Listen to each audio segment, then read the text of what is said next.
Welcome to the Midlife Pilot Podcast. We are glad you're with us. What is it like to become a pilot in your 40s and 50s? The challenges are unique for those of us in midlife, but so are the rewards. Hosts Ben, Brian, and Ted talk learning to fly, growing as pilots, and the joy of flying to destinations. The purpose of the podcast is not to teach, but to share knowledge and experiences of being a midlife pilot. Join the Midlife Pilot community and listen in every week. We are not CFIs or particularly intelligent, so if you want to learn how to fly, talk to anyone else other than the hosts of a podcast. Even this intro was too challenging for us, and we used a robot to do it. Okay, checklists are complete. Let's get the show started. Hello and welcome to the Midlife Pilot Podcast, where we share the experiences and challenges of flying in midlife. Whether you're a seasoned pilot, training for a rating, or just thinking about getting started in aviation, we like to think of the podcast as your aviation companion and your weekly dose of aviation. Tonight, we're going to welcome an old friend back into the midst, getting the band back together. My name is Ben. I am a instrument-rated pilot with a commercial certificate. I am based here in the Metro Atlanta area, which is currently the home of the All-Star Game. Airport is very busy right now, but I fly 182. I like to call the Beast. Joining me tonight, it's a private pilot in Nashville, which is the home of the Bachelorette Super Party. Charlie, not the Super Party. I guess it could be a Super Party. Well, it is. It kind of totally is. He flies a Cherokee 180 named Lucy. He's living in the heart of Music Row. It's our friend Brian, also known as BS2. Good evening, sir. Man, I'm so happy for this episode. This is it's the family reunion episode. It is. It is. Joining us tonight, the sport pilot extraordinaire himself, based in Portlandia, also known as Portland, Oregon. He flies a flight designed CTLS. We like to call it the egg. It's everybody's friend, Ted. Hello, sir. Hey, I'm glad to be here. Glad you're with us. And then last, but certainly not least, he's the OG. He's the original gangster midlife pilot. It's his YouTube channel. He is right now broadcasting live from the home of the pepperoni roll in West Virginia. That'd be the pepperoni roll Delta in West Virginia. Beautiful part of the world. Great hot dogs. It's our friend, Chris Moran. Good evening, sir. Hey, good evening, fellas. Thanks for the invite. It's always fun to be invited back to the podcast that bears your name. Yeah. It's like a reunion with an old friend. It does feel that way. And it does bring back a lot of memories from the original fly-ins and kind of the original crew. So we're glad you're with us. Also, by the way, the reason why we do this, Chris, is I know that when you and I started this podcast, we went about 40 episodes, and then you decided that you had much better things to do with your life, meaning anything else than doing this, which is fun. And then I asked you, I said, is it okay if we just continue with this name, Midlife Pilot Podcast? Because we originally named the podcast Midlife Pilot, A, because that's who we were talking to, but B, it was sort of on your channel to begin with. And you said, and I'm only doing this to make sure that it's actually just kind of on the record. We happen to be live on the internet and podcasting, but it's okay for us to use the name, right? Right? Yes, absolutely. Oh, great. Okay, great.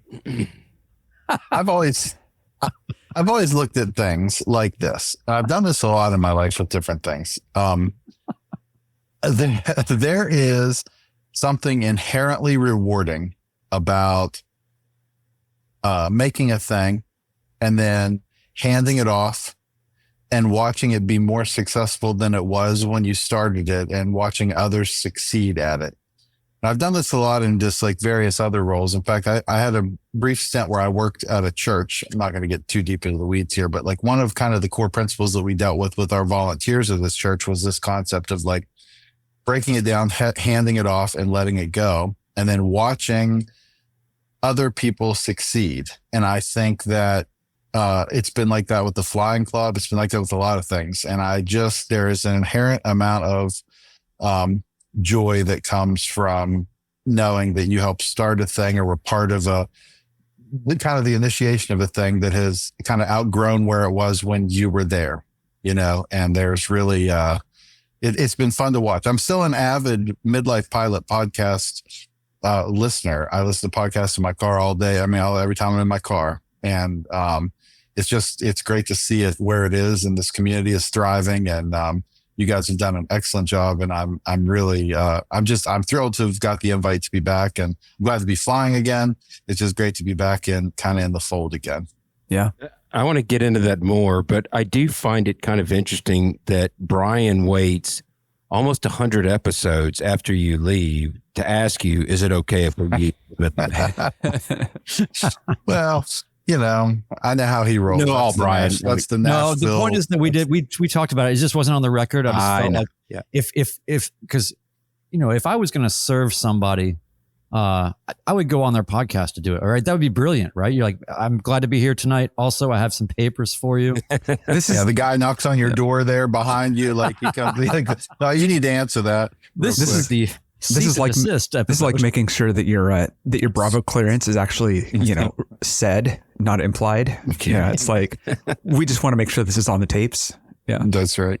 Hey, how do you guys want to do this? We typically go through our kind of recent events, but we want to talk a lot with Chris about your recent events, Chris. But maybe we do us three and then go long form with Chris on that with our the normal bits in between. I do. I think that's great. Ted, you've been doing. I'll let you start it off. Any recaps that you can provide? I've deliberately not been flying in the last week. The weather is very nice here, but I'm leaving for Oshkosh in like 3 days, and I know I'm going to have an excess of flying, and I've actually been working on some videos. I put one out last week, and I've got some more queued up. So it's nice to finally do that. Yeah, my feral cat video. Yeah. So you were the king of YouTube video brevity. Oh, I got done with him. Like, this is under 3 minutes. This is weird. Yeah. Wow. It was really good. It was really good. Yeah. It was very good. It's My Song Is Sung is how Johnny Cash would say it, It's like this song was like a minute and a half, and he's like, that's it. My song is sung. So I guess that's what that video was. Well, you been very, very good. Me, went to Savannah last week. It was I got to tell you, man, I think I need to do more flying early in the morning. It is really hard to beat it. Especially here in the Atlanta area, the airspace is not congested. It's smooth at whatever altitude you want to be at. There's a serendipity to flying at 7 o'clock in the morning that you just don't get any other time of day. And I absolutely loved it. So yeah, I went down early Saturday morning. This is the season, coming back home. We've said it 100 times. If you're not at your destination by noon, you're going to be playing, Dodge the Thunderstorm. And that's going to be me tomorrow. I'm going back down to South Georgia, and I can't leave until about 2. And I was just looking at the thunderstorm forecast. So it's going to be a lot of duck, dodge, dive, dodge, duck, whatever that is. And, but no, it's been good. The plane's doing good. So yeah, that's about it for me. Awesome. Well, I haven't done any flying, but that's okay because it's been 174 degrees. Oh man, it's just been so hot. Has it been hot up there, Chris? Oh, brutal. Yeah, it's been brutal.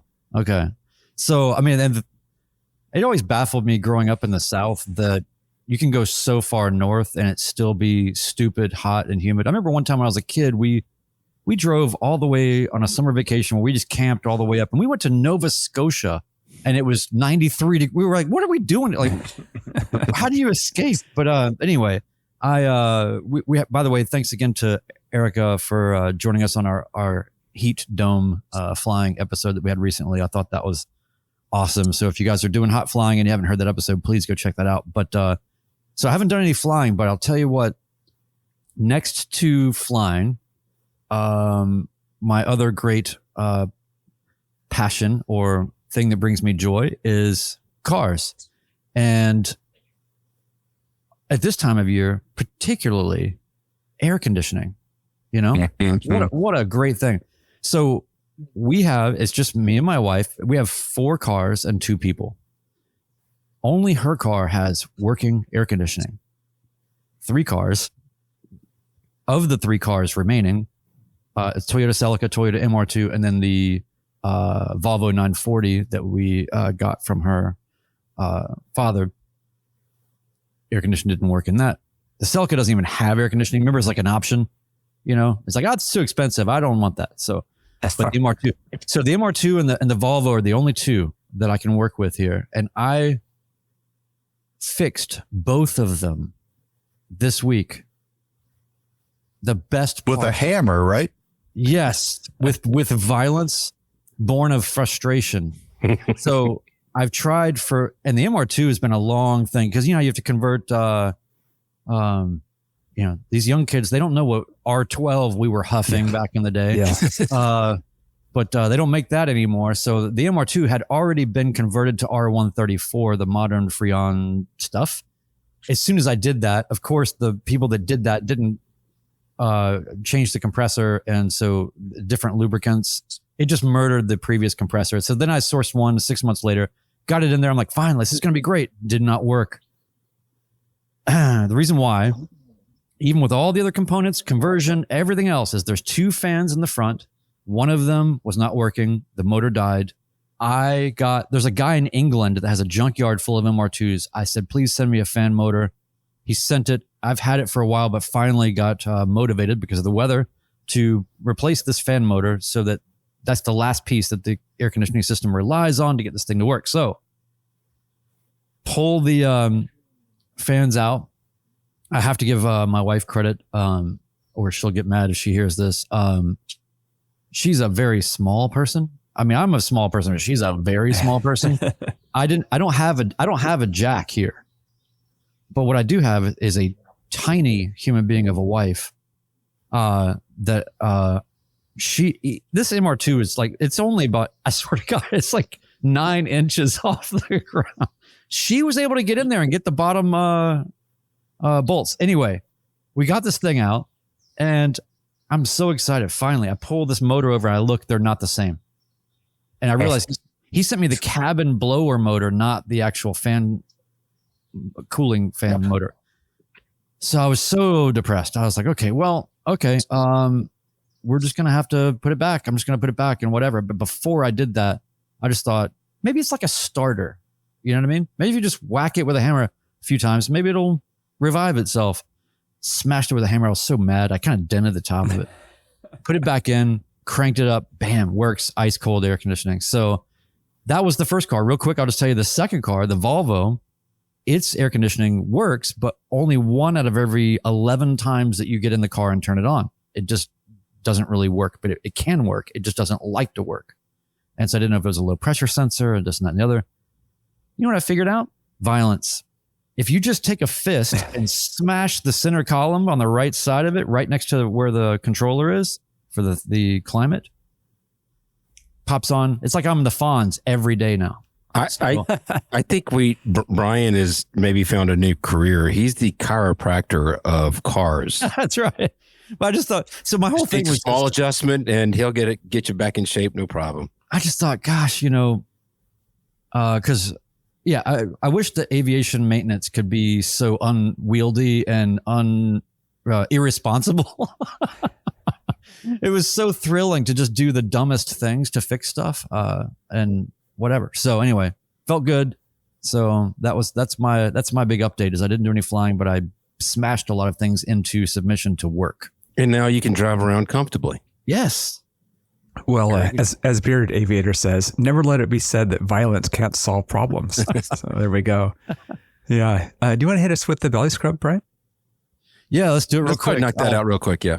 By the way, Lord Alpha Juliet says, converting your car to R134A is like upgrading to a Garmin 430. Yeah. We're having a little discussion that 134A is actually being phased out now. So is it? 12 to 134 to something else now. Yes. Are you serious? So, yeah. Yeah. Isn't that great? Yeah. See, it just means you get to do it all over again. You just get to do this whole process again. Yeah. Leave it up to Big Freon. Yeah.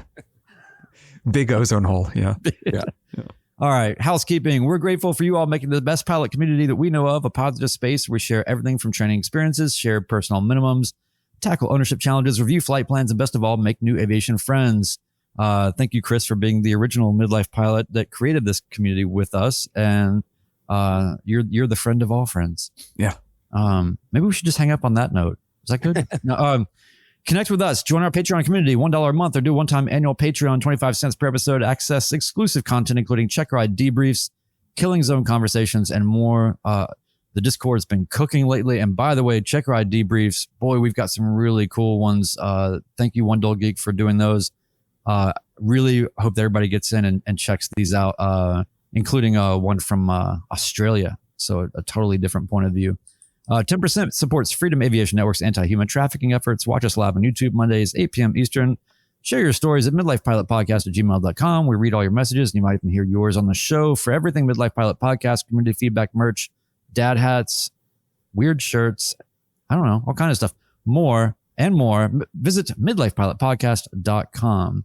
And that's it. That made me think, speaking of Killing Zone, I checked in and we're still waiting for the 3rd edition of the book. So it's at least a month or two out.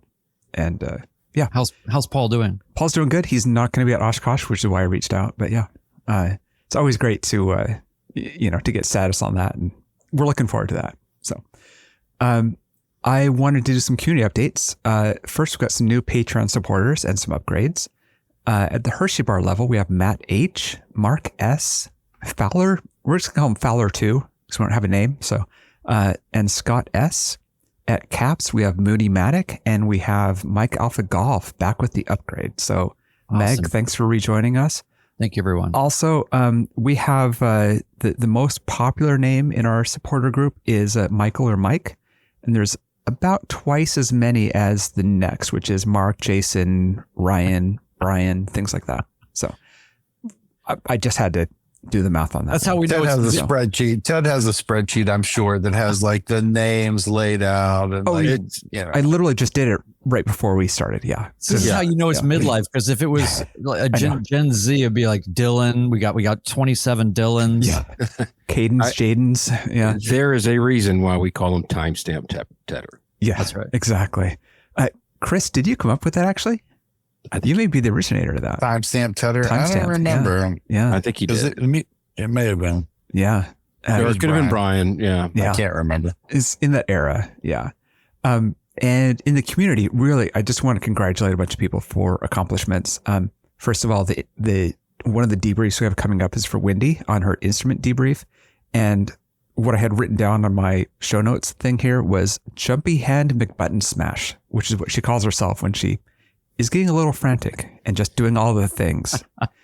And Dom, congrats on doing the tail wheel and in a champ, and then starting a shoes discussion on that on Discord. Shoes are important.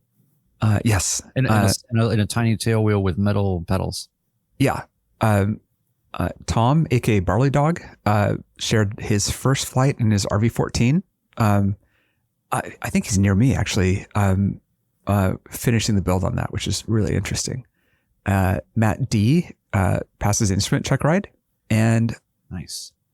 Everybody's favorite, Mr. Lord Alpha Juliet, passed 600 hours. So, all right, Lord AJ, congrats on 600 legally logged hours. This is good. So, yeah, legally logged is the operative phrase there. He's the only pilot I know that's down from 1600. Exactly. That's exactly right. Yeah. That's awesome. So we wanted to bring Chris back on because for those of you who have been keeping up with the channel from back in those days, it all started with the YouTube channel that I think there was this hidden or this subculture of people in their 30s, 40s, and 50s that were learning how to fly.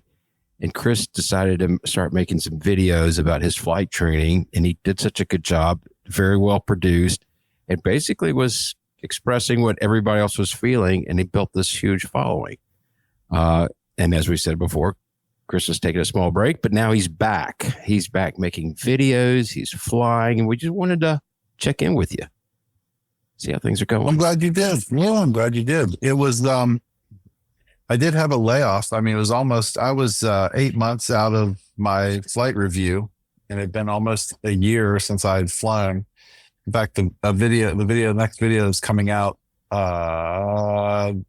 not this weekend, but the next will be a flight the last flight I recorded before my layoff started. And even that one had been a huge gap between the flight before it, probably 6 months. In fact, I had to take the 235 out to get my landing thing. So I was taking a passenger with me, and it's going to be interesting to watch because you can really see the proficiency fade that occurs. Probably my worst approach ever. It was a complicated flight. We were in the DC CIFRA. We had to have a CIFRA flight plan. We flew to Manassas for work. I'm sorry, legal disclaimer, not for work. I took a friend of mine on a flight on our own time. And maybe later we found some work to do in Washington, DC. So it was not a work flight. But it was, it's really interesting. It was a really cool trip. I've never been to Manassas. It was like, I drugged the 235 in like to the pattern. Like, I'm like, why am I 500 feet above the ground? Like entering a long base. Like this is chaos. Like completely it just kind of shows you how those things go. But it was an exciting flight with the passenger and a cool chance to see how the whole CIFRA process works and all of that around DC. But it was not any one specific thing. It was just kind of life in general had led to the kind of the layoff. And then, Dave Whitley, who you never saw on this channel, he was the president of the flying club. So I started the flying club right after I got my certificate in 2020 here in Fairmont.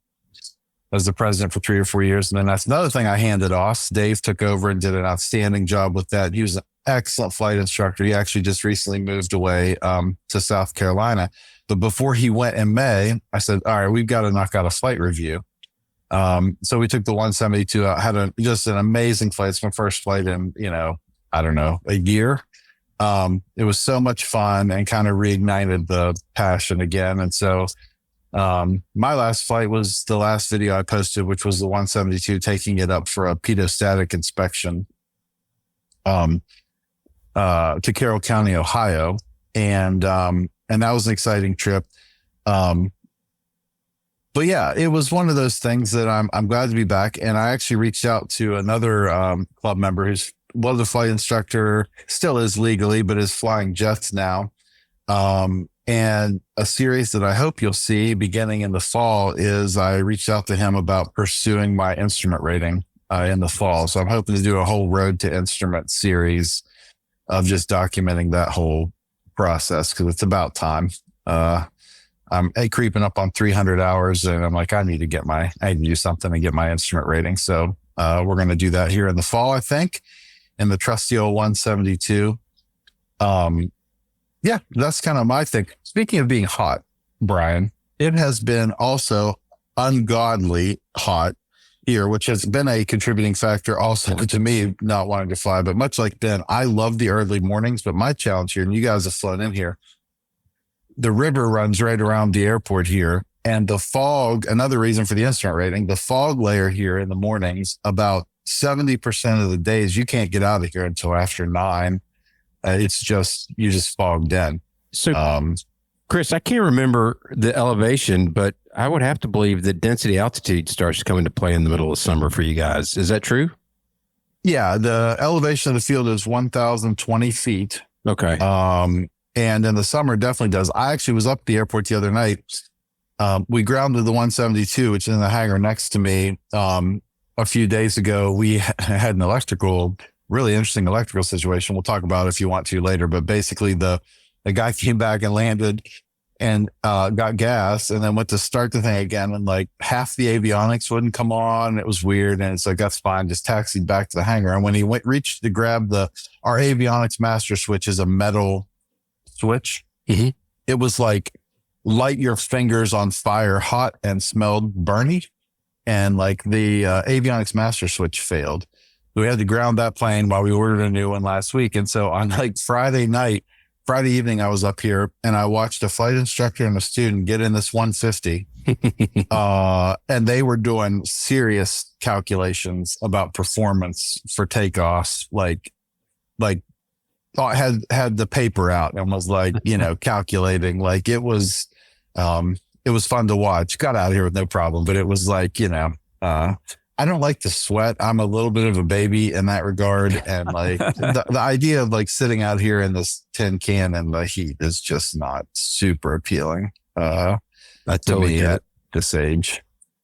Yeah. It's my weight loss plan. It's, when I need to weigh in early, I'll just go sit in the airplane for a couple of hours, not even crank it up, just sit it there and bake for a little while. Well, Chris, I wanted to also mention that you are a great example of a person that has been fever pitch about aviation and then taken time away from aviation and returned to aviation in various ways at various points of time.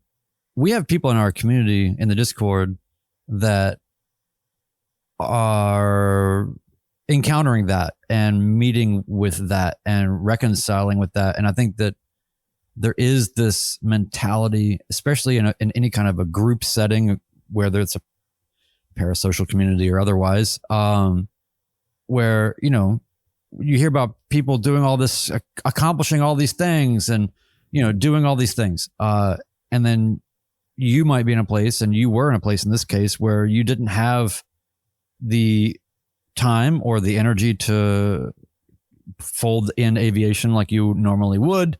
And sometimes you got to get away from something.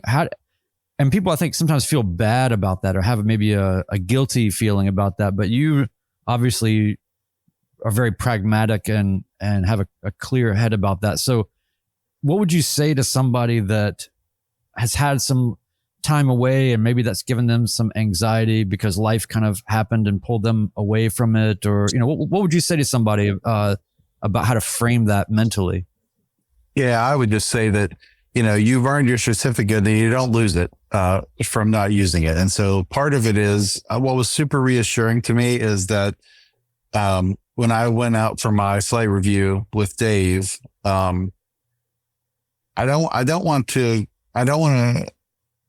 understate the importance of proficiency, when you're doing something like aviation, where there's an inherent level of risk involved. However, it's kind of like riding a bike. I mean, we went out on that flight review, and I'm not bragging, but like I just nailed all of the things. I mean, it was like it's not like I didn't forget how to do it. I didn't forget how to fly the maneuvers. And Dave the reason I wanted to do it with Dave is that he really wanted to focus on things that took me out of my comfort zone. Like he wanted to fly, not just slow flight, but like minimum controllable airspeed. And like I was whistling around about getting down slow. And he was like, all right, my flight controls. And he like yanked the throttle out and slowed us way down to like the edge of where that airplane would fly. He's like, he put the throttle back though. I mean, barely. I mean, when you say he yanked it out, I just envisioned just like pulling it in his pocket. Well, not all the way out. Put it away. No, yeah, he put it back where he got it from. But like, we flew around and did turns at the absolute minimum controllable airspeed of that 172, and that is out of my.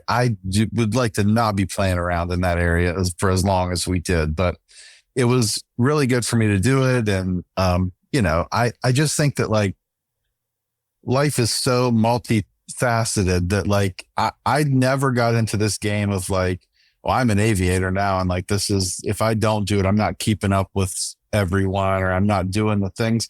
It's just another part of my life, and like it's got to fit in with everything else that I'm doing. So like I've made decisions, like I haven't had a passenger with me since I've been back, not necessarily intentionally, just hasn't worked out yet, but like, just make smart choices. But there really shouldn't be this pressure, this keeping up with the Joneses kind of pressure to like stay on track with everybody else. Like I look at you guys taking off, and Brian's flew like 6 million hours since we met, and everybody's kind of running away. And I think it's awesome. And everybody's kind of got their own pace to how they're going to do it. And I want this to be a joy bringer to my life, not a stress bringer. And like, if it gets into that space where it's like, there's some kind of competition here that we're all running with each other, well, I'm not super interested in that in that approach to it. But there really is a joy. And like, that was the great thing about the flight review too, is it was just like, man, every time I get back out in an airplane, I forget how much I like that. I just love that,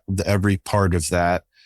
And, everything's a unique challenge. Like even flying to Carroll County, I saw Douglas's comment. They have this restaurant there has like a pie menu where they have about 700 varieties of pies every day. I'm not exactly sure I'm not sure the economics of how that works, like baking, like I don't know the economics, but I did have breakfast there. I did not actually bring back any pies that time, but that's always the joke in our club is like, did you bring any pies? But it was, even that airport had its own challenges. Like I was the first time I'd flown that approach, and I was on downwind looking over at the airport, and I was like, that's some terrain there on final. Like that's almost like you got to clear the terrain and then pull it out and not dive it in, but you almost got to like, you got to kind of pay attention to what you're doing over there. And, so that was super cool. And, yeah, I'm a worrier. I worry a lot before I fly, and then I get in the, do all my homework. And then when I get in the plane and get in those circumstances, it just feels like it always did. It's just kind of a natural, place to be. But I think it's got to fit in your life. I think everybody's got their own stuff. And, it really needs to be a thing that is a net positive for you and not a negative. I think I'm sorry, Ted. I think how many times have we seen when somebody joins our Patreon, they introduce themselves by saying, I started lessons when I was 21 or when I was 28 or whatever the case, and then life got in the way and it's 30 years later and they're coming back. It happens so often. And, everybody has their own version of that. You took a year off. Tomorrow I could not have a plane and I might not fly for a year. It could happen to anybody at any point in time. So, it's really good to hear this story. I think there's a lot in the community that can relate with what you're saying. Yeah. We have a guy in our club. Sorry, Ted. We have a guy in our club who had already soloed. He's now in his like late 20s, joined the club over Christmas time, got soloed again pretty quick, and now has a check ride, has private check ride coming up. So he had laid off for, I don't know, probably 10 years, since he had already soloed. He had 30 or 40 hours already when he joined, and then got back in the club, flew a few hours solo, got his solo endorsement again. And now he's on the edge of his private certificate too. Mm-hmm. So yeah, it happens. I think those early hours are the hardest. I think that's the time when you really got to stick with it is that pre-solo, pre-check ride type stuff. And then after then you can get away with a little more. You will remember it. It does come back. But I always try to emphasize that, we're not kind of judging each other or holding people up because they fly more, because they, whatever it may be, usually it's the hours thing, right? Of like, wow, well, he's flying a lot more this year than I am. It's like, no. That doesn't make you better in this community or worse. You can be flying 0 hours, 5 hours, or 500 hours a month or a year. That's fine. That's not what we're judging people on. We're trying to, and I think that's really important. And that's one of the things I love about you kind of being around here. Like when we were at the 100th, you weren't flying. That's okay. You're still in the community. And we can all kind of look at each other and be in a situation for one reason or another, we're not flying. Well, it's also a lot about just the community, and we've just made a lot of really good friends, and we just like to hang out. And thankfully, even though Chris, you were not flying, you had access to a hangar. So fortunate for us, that served us very well. But by the way, the other thing too about kind of what you're saying, Ted, is, man, we've been doing this long enough to where I think we all have a point of view now, or at least some perception of, there are people that have 100 hours that are really good pilots already. There are people that have 100 hours that I don't know how they got past their check ride, and I'm actually concerned about them. You know what I mean? There's so many levels. Just and then call me by name. Yeah. I'm getting there. So no, and And then, you know, Chris, the amount of, you said you got around 300 hours now, right? And it's like the types of hours that you've had matter.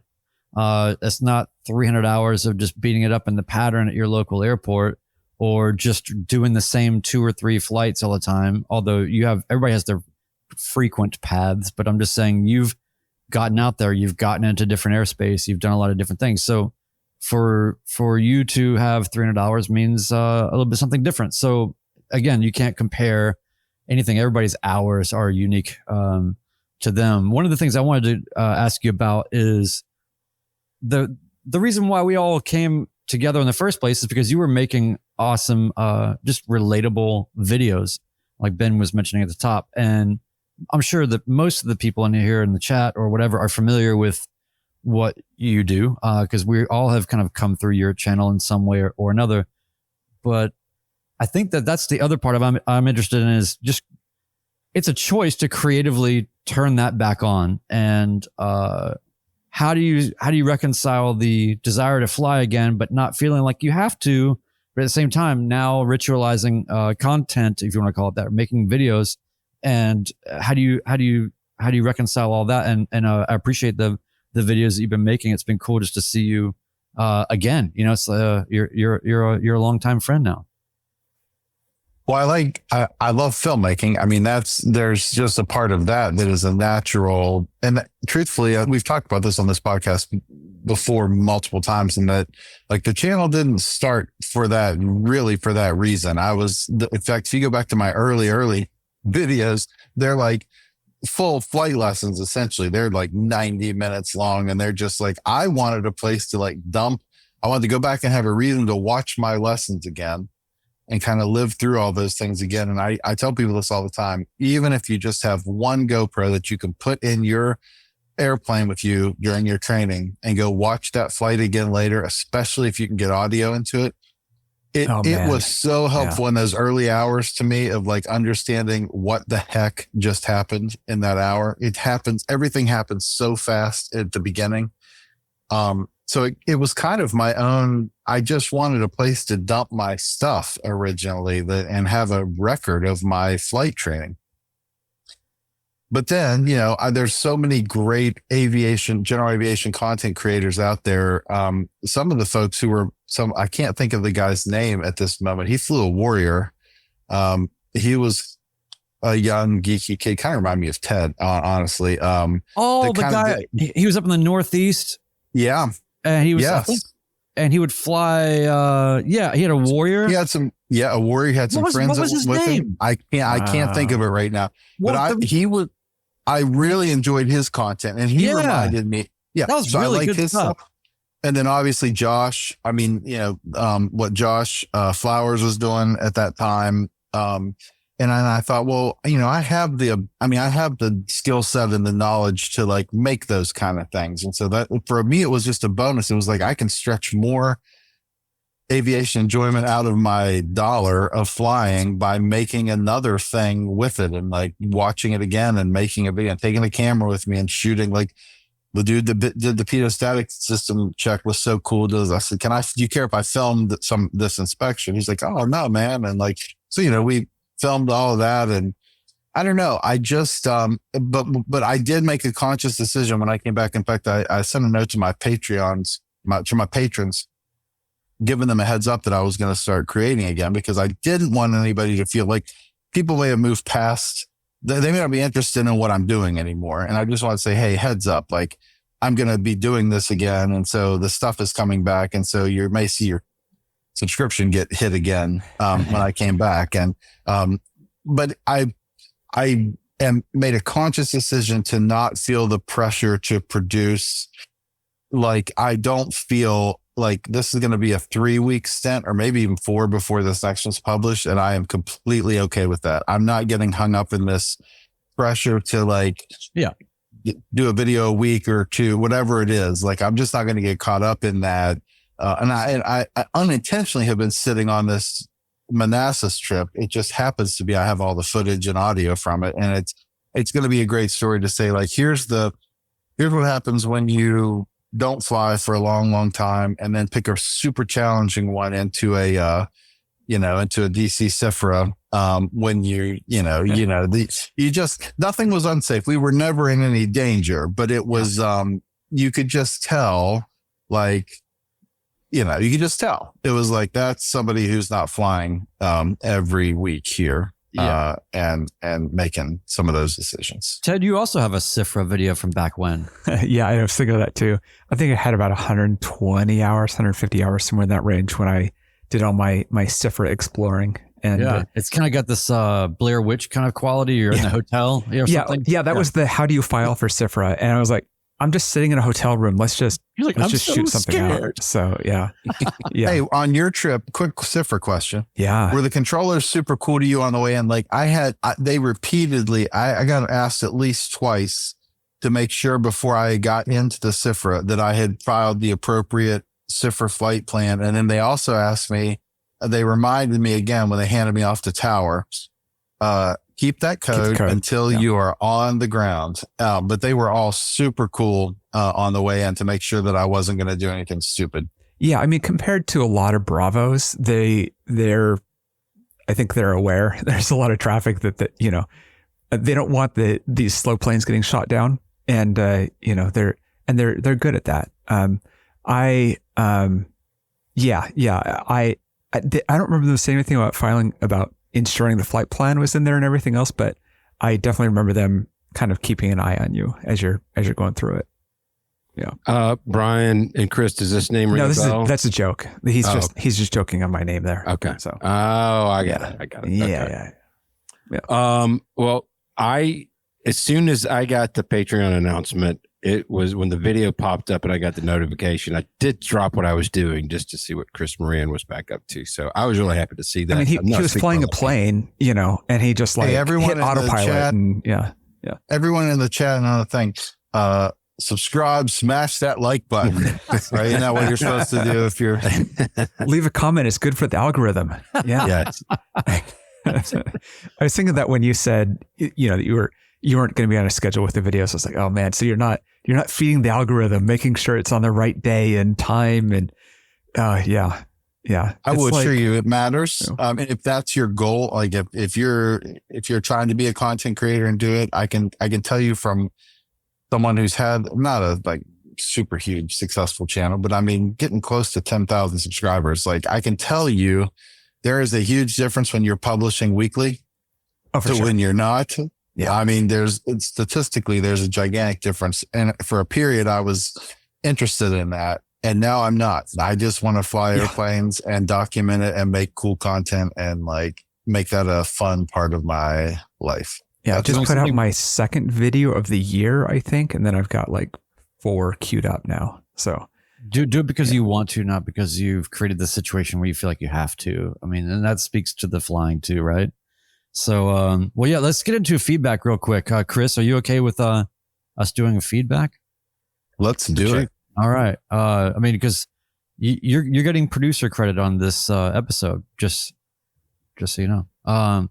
Yeah. By the way, Chris, you're in the guest interface right now. Do you feel very limited? Like you don't have the ability to do all your switch. Well, I'm sad that I can't. I'm sad that I can't chat within the platform that we use. However, I found the guy's YouTube channel, by the way, who we were just talking about. Yeah. And I don't have his name in front of me. I knew it at one point because I emailed him. It's Friendly Skies Film. That's it. Yep. Was the guy's name. And it was the YouTube channel, Friendly Skies Film. And I really liked his content. His stuff was great. His stuff was very ahead of its time in terms of the blueprint for a lot of aviation video making. And he would go into a lot of nerdy deep dives about things that were really interesting and, but also show just having fun with people and flying around. And it was, that was wow. That guy, that was probably 10 years ago now where he's making videos. His most recent video is 7 years ago. Yeah. I've got to say maybe the somebody kind of nerd adjacent that replaced it is Open Source GA, who does really good stuff. He's down in Savannah area, I think. Yeah. All right, let's hit some feedback. We got 2 here that we're gonna do tonight. I'll take the first one. How about that? Actually, I think maybe you should take the second one because that may relate more to you. And I can do the first. Is that all right? Let me check with Chris. Chris, how do you feel about Ben's? I'm going to agree with Ben, Brian. I don't know what they are. I can't see them, but he seems like maybe he's thought that out. So I'm going to go with that. I appreciate that. This comes to us from Scott Bayer. He's out of Kilo Bravo Delta Romeo. He says, "Hey guys, on your episode discussing the effects of heat on pilot performance, I was reminded of a recent experience flying in the heat. Even in mildly hot environments, I sweat fiercely, copiously. Last week, when sweating it out at 4,500, I thought my radios were going bad. Anytime I keyed up, it was as if my squelch was turned up to 11. I was with flight following, ATC, when it started, probably 40 minutes into an hour, 1 hour lag. I asked for a radio check, and we confirmed we could hear each other. But man, every time I keyed up, I felt the A20s were going to blow my head off. Instead of extending the torture by asking for a practice approach, I just landed visual to try to sort things out on the ground. I eventually realized my boom microphone was soaked with sweat. Once it dried out, everything functioned nominal. Learn something new every flight." That is from Scott. Yeah. Scott B. Yeah. Scott B. So thanks for that. Yeah, that's something that I haven't experienced, but I could see that happening. It's I definitely fall into the category of people where if my body just starts to if I start to sweat, my body just goes into it's binary, full sweat or no sweat. Are we going to mention Ted Stryker here? And the it's just like just buckets of sweat. Just put a hose over your head and turn the faucet on. Yeah. Again, I highly recommend the little there's sweat towels you can get that are quick dry, antimicrobial, awesome towels to have with you to, keep that sweat out of your headset. You can be like a golden retriever and just tie a bandana around your neck. Yeah. All right. Thank you for that. All right. Now let's get to the next one. This is from Drew S. His home airport is Tango Hotel Victor. All right. This message is for anyone, especially Brian, who might want additional cooling while your plane cooks on the tarmac. I trained in a Cherokee 180, still one of my favorite planes, and they had this little side window that opens on the left. Mine was outfitted with this little hinged scoop, which you can flip into place after you open the window, and it worked wonderfully. I see lots of planes taxiing around with their doors open, but with this scoop, there's a lot more airflow, and opening the door just isn't necessary. The blast from the prop really cools you off. They're available in most pilot supply stores online. And if you don't have one already, check it out. Love the show. So thank you, Drew S. And yes, I have the scoop and I can vouch for the scoop. The scoop is an amazing thing. It really does work. Very important to remember to pull the scoop out and put your normal window in when you're going fast. Because if you leave that scoop there and you take off, it will take, I don't know if it'll take the side window out, but it will damage things. So as a Cessna flyer, I'll tell you the beauty of having a window that opens on your side, and you can just like on the 170, the 150s windows they don't open all the way. The 172s go all the way up. It's like I can basically stick my entire body out the window. On the hot days. And so mine won't. Mine does like your 150s. It's only angled open, but just what like Brian was motioning, it's like you're driving your dad's 1971 Ford F-150. There's no AC and you got your arm hanging out the window. Your arm is basically the scoop trying to get the air funnel. Yeah, exactly. Remember the wing windows on the front of them? Like we were always told not to use those, like flip those wing windows open, which gave you so much air, but because it would like destroy the seals and they'd leak forever. I always remember those things, like especially in trucks. Yeah. What were you saying, Chris? I've tried to take off many times with the window open in the 172. And then lately I've been like, well, maybe what if I do? I mean, Feels really right. good. It just reminded me of a story. I don't know if I mentioned this to you guys ever, but for my 30th birthday, my wife and my 3 sisters gave me 3 hours of flight instruction. And I went ahead and took them. Wait, they instructed you? No. Yeah, are they qualified? They paid okay. for my first 3 hours of flight instruction. That was as my 30th birthday present. Knowing that I wouldn't have the money to go all the way through it, I went in and did it. So the third lesson, I took a friend of mine, got him in the back seat, and we had a 172 that had the exact same thing. Those windows would go up, and we would fly with them, and it was no problem. This particular lesson, we were doing stalls, and we're going along, and we slow the airplane down, and sure enough, that window just goes blam and slams against the door. And my friend in the back seat screamed like a little girl. He thought the plane was going down after that. So they got it for your 30th birthday. It had to have been what, like 75 cents an hour or something back then? It's from the Wright brothers. Honestly, I think the plane rental, and I'm not exaggerating, I think it was like $98 an hour. And the flight instruction was like $49 an hour. Lord Alpha Juliet reminds us that Brian Turner, just plain silly, calls it the Wind Deflector 2000 Extreme. Yeah. And he also says that, Ben, he's got some tools. He can make your window open all the way. Yeah. All the time. He can. I will say, does it open all the way? Once. Yeah. You could do anything one time. That's for sure. Brian, I forget who it was, but I have seen a video on YouTube of someone flying a 150 and using the windows to steer it, because the 150 is so small that you could just kind of slide over, I guess, a little bit, put yourself to where you can just reach both windows there, and you can just steer the plane. Man, coming from the 235, and then I took that 150 up somewhere, and I continuously am shocked how much of a difference this lean in the seat to like leaning forward. And I'm like, whoa, I got to trim like just my mass moving like 6 inches one way or another. It's like, woo. Well, the elevator trim is stuck, so I'll just control it myself by moving my seat back and forth. Oh man. Yeah. It's actually comforting. I mean, I've got all kind of options should anything go wrong. So the Egg has sliders on the windows that open and gives you a little bit of air. In the winter, that's the correct amount of air. But if you slide them back so they're almost shut, then there's a flip out section that gives you a scoop. And those are great on the ground, but when you're in the air, they're fantastic because it's like full force air conditioning through the whole cabin when that's going. It doesn't want to blow the window off. So they're nice for that. Right, there you go. Lord Alpha Juliet says, need a little more right rudder, just crack the PAX door a bit. Yeah. There you go. Chris, will you do a video on the 150 where you just use your body for forward and aft CG and the windows and see if you can land it? I've always wanted to use the doors. I mean, I have also seen videos of people like pushing the doors out and like just completely changing the yaw of the plane with those. Imagine here's how we do a side slip. Yeah. We open the door.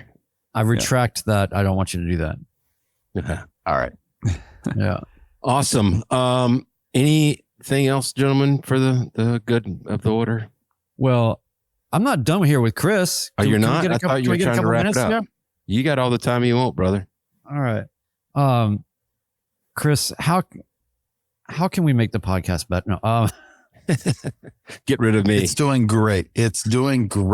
I love the podcast. No, do you have, let's see, I have that written down, the questions I had for you. Okay. Sorry. I'm just going to get through these really quick. One, you mentioned that you listen to this podcast in your car, when you're driving. So do you have a place or a notepad, or are you notching anywhere, a count of how many times that we mention you? Or is that something that you just already know is happening? I try not to. I don't want to let it go to my head. Sure. But I do hear it, and it's appreciated and unnecessary, but appreciated. So you're not in the car sitting at a stoplight and be like, that's right. No, it's Somebody did make a comment on YouTube. I inadvertently said the original Midlife pilot in one of my videos recently. And it's like, I thought, as I watched it back later on YouTube, I was like, I probably could have left that out. I don't know why I said it. Yeah. Who cares? Well, I also have a question. You had a great cast of characters that you flew with in your main season of work. I have a couple questions. One, where is Tyler, your CFI? I have a hilarious story about Tyler. I'm not going to name the company he's with. Tyler is flying Learjets for a carrier. And I talked to him probably 3 weeks ago now. And I said, you have to come fly with me. We have to make a video. And he's like, I would love to, but here's the trick. He can't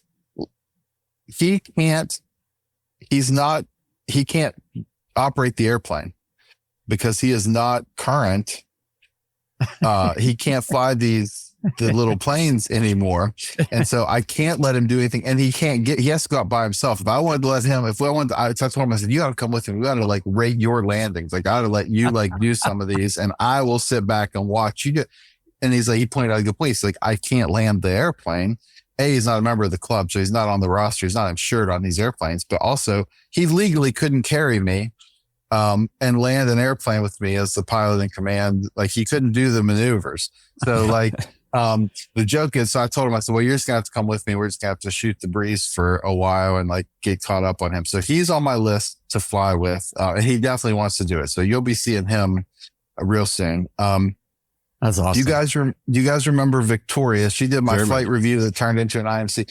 Yep. She is actually in the air traffic control system now. She's working in Puerto Rico currently. Cool. Awesome. But she comes home periodically. And so we're trying to hook up when she's in town to take her. That's part of what I want to do in this next chapter of the channel is like just take more interesting people for flights and like just talk about people, like meet some new characters and some old characters that have been around.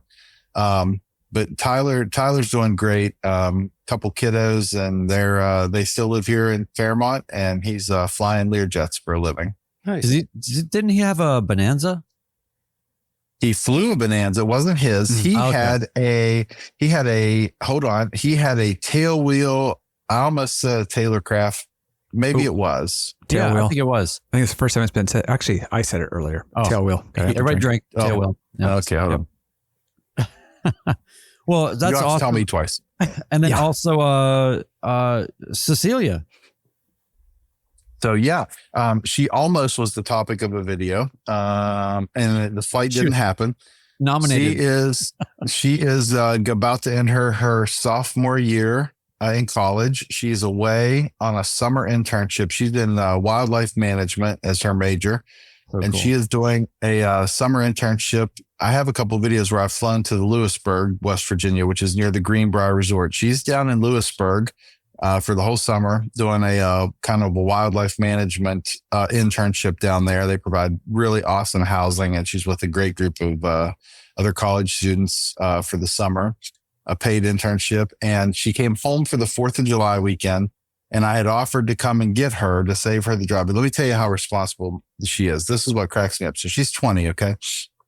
She's like, that would be awesome. I have to bring my car home. It's overdue for an oil change.